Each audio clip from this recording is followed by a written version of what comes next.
Hello everyone. आज हम start करने वाले हैं एक सॉल्व्ड एग्जांपल, जो कि अभी तक हमने जो वर्क डन देखा है उसके ऊपर कुछ एग्जांपल्स हैं वो हम देखेंगे। तो फर्स्ट एग्जांपल है, calculate the work done to take an object of mass 20 kg to a height of 10 metre. इसका मतलब क्या है कि आपको कोई ऑब्जेक्ट है, तो यहाँ पे ध्यान दीजिए, आपको एक ऑब्जेक्ट दिया गया है।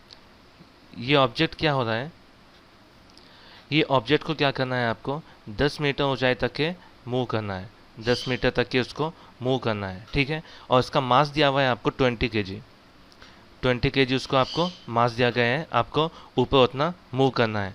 तो आपको क्या करना पड़ेगा, पहले एक बताया तो हम आपको ओवरव्यू किस तरह से करेंगे। पहले हम कि आपको पता है कि वर्क डन करने के लिए हमको W is equal to F into S लगता है, मतलब फोर्स लगता है और डिस्प्लेसमेंट लगता है।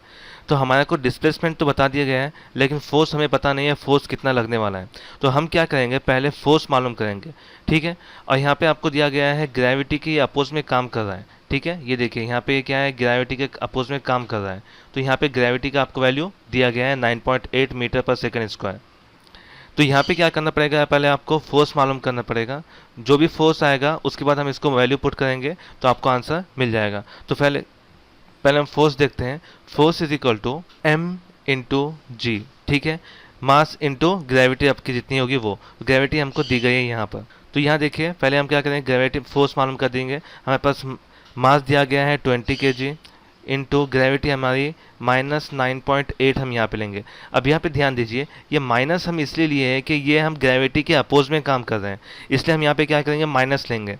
ओके, तो -9.8 हम यहाँ इसलिए लिए हैं कि हम ग्रेविटी के अपोज में काम कर रहे हैं। तो आपको फोर्स आ जाएगी -196 और इसका यूनिट होगा न्यूटन। तो यहाँ पे देखिए, आपको यूनिट जो है वो आपका बहुत इंपॉर्टेंट है। आपको न्यूटन हमेशा जब भी आप प्रॉब्लम सॉल्व करेंगे तो आपको यूनिट लिखना पड़ेगा, वरना आपका यहाँ पे मार्क्स कटेंगे, ठीक है। तो ये आपका आंसर आएगा -196। अब हम क्या करेंगे नेक्स्ट, इसमें अब हमारे को पता चल गया है फोर्स कितनी है। तो हम सिंपल क्या करेंगे, इसको वर्क डन के फॉर्मूले में पुट करेंगे, यानी W is equal to F into S. तो अब हमारे पास F की वैल्यू पता चल गई हमारे को, ठीक है, -196। और आपको पता है डिस्प्लेसमेंट कितना हो रहा है, 10 मीटर हो रहा है, इंटू 10। तो यहाँ पे आपका आंसर आ जाएगा 1960 जूल। ओके, ये आएगा माइनस आपका। तो ये आपका होगा टोटल वर्क डन। देखिए यहाँ पर भी बताया गया है, the negative sign appears because the direction of force is opposite to the direction of displacement, so that the work done is negative, ठीक है। तो ये नेगेटिव वर्क डन इसलिए आया है कि हमने क्या किया है, ग्रेविटी के अपोज में काम किया है। डिस्प्लेसमेंट जो भी हुआ है हमारे ग्रेविटी के अपोज में हुआ है। अगर ग्रेविटी के साथ में अगर डिस्प्लेसमेंट होता था तो यहाँ पे माइनस नहीं आता था, ठीक है। तो ये आपका फर्स्ट क्वेश्चन था। ओके, आप इसको है ना क्या कीजिए, पॉज करके लिख लीजिए। चलो आते हैं नेक्स्ट वीडियो की तरफ। यहाँ पे देखिए, Praveen has applied a force of 100 newton on an object at an angle of 60 degree है। ये यहाँ पे आपका 60 डिग्री है, यहाँ पे ध्यान दीजिए। Okay, angle of 60 degree to the horizontal, the object gets displaced in the horizontal direction of 400 joule. Work is done, what is the displacement of object. तो यहाँ पे देखिए, यहाँ पे आपको है ना cos 60 डिग्री के है ना क्या है, cos 60 की आपको वैल्यू दी गई है 1/2, ठीक है। यहाँ पे आपको दी गई है cos 60 डिग्री की वैल्यू 1/2। मतलब आप क्या देखे, हमने अब तक देखे थे कि जो हमारा वर्क डन होता है, work is equal to F into S होता है। लेकिन जब हमने देखा है कि जब भी कुछ एंगल में डायरेक्शन में कुछ है ना वर्क हो रहा है, ठीक है, जैसा कि हमने फर्स्ट देखे थे कि यहाँ पे एक है ना ऑब्जेक्ट है, प्रवीण क्या कर रहा है, प्रवीण अब फोर्स अप्लाई कर रहा है 60 डिग्री में, यानी 60 डिग्री में। और ये आप उसका टॉय है समझ लिए, ये 60 डिग्री में उसका फोर्स अप्लाई कर रहा है, और यहाँ से जो एंगल बन रहा है उसका, ये 60 डिग्री बन रहा है। ओके, 60 डिग्री में वो अपने फोर्स अप्लाई कर रहा है, और ये आपका इस तरह से फोर्स इस डायरेक्शन में अप्लाई हो रहा है, यानी डिस्प्लेसमेंट इस डायरेक्शन में हो रहा है, फोर्स यहाँ पे अप्लाई इस तरह से हो रहा है। तो आपको क्या पता करना है कि इसका डिस्प्लेसमेंट कितना हो रहा है, एस क्या है वो मालूम करना है आपको। आपको एंगल बता दिया है 60 डिग्री है, और आपको ये बता दिया गया है कि वो हॉरिजॉन्टल डायरेक्शन में उसका वर्क जो है 400 जूल हो रहा है, यानी W is equal to 400 joule उसका वर्क हो रहा है। तो गिवन डेटा में हमको क्या क्या दिया गया है, पहले हमारे को दिया गया है 60 डिग्री। ओके 60 डिग्री दिया गया है यहाँ पे, क्यू के वैल्यू जो कि आपका एंगल है, फोर्स आपका 100 न्यूटन दिया गया है, और वर्क जो है आपका 400 जूल दिया गया है।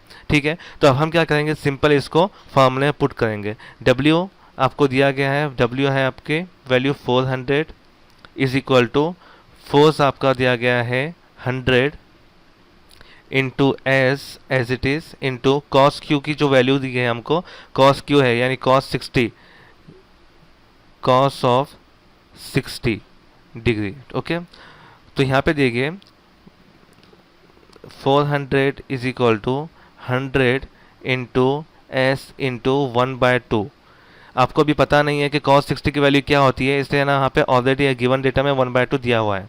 ओके, इसके बाद हम इसको सॉल्व करेंगे तो आएगा आपका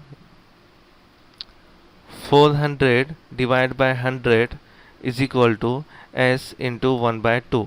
ये देखिए ये 100 क्या हो जाएगा, इधर साइड मूव हो जाएगा तो डिवाइड में चल जाएगा, ये सिर्फ कट जाएंगे इसके साथ।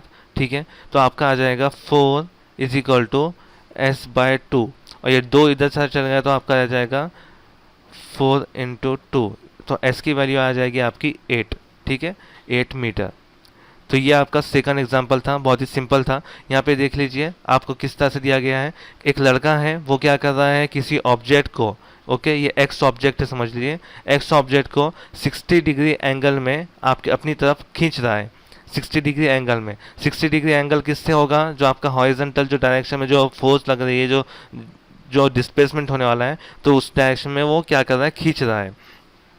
तो यहाँ पे हमको पूछा गया था कि डिस्प्लेसमेंट कितना हुआ है, तो हमको जितने चीज़ें दी गई थी उसके हिसाब से हमने क्या किया, इसमें फॉर्मूले में पुट किए। तो हमारे को वर्क डन का फॉर्मूला पता है, work done is equal to F into S, और जब आपका एंगल दिया गया है तो उसका हमने क्या किया, कॉस क्यू हमने क्या किया है, उसको ऐड कर दिया है। ठीक है, कॉस क्यू जब हमने वैल्यू पुट की तो हमारे को ये आंसर मिलेगा। ठीक है, तो ये सिंपल क्वेश्चंस थे, 2 ही क्वेश्चन थे आपके एग्जांपल। अब कल जो है ना हम अब तक के वर्क के बारे में देखें, नेक्स्ट लेक्चर में हम एनर्जी के बारे में स्टार्ट करेंगे देखना। ठीक है, तो ये बहुत ही सिंपल एग्जाम्पल्स है, बहुत सिंपल फॉर्मूले थे जो अब तक के हमने देखे हैं। अब हम क्या करेंगे, इसके एनर्जी के बारे में, जो सेकंड पार्ट है वर्क एंड एनर्जी, तो हमने वर्क के बारे में देखे, अब एनर्जी के बारे में हम नेक्स्ट लेक्चर में देखना स्टार्ट करेंगे।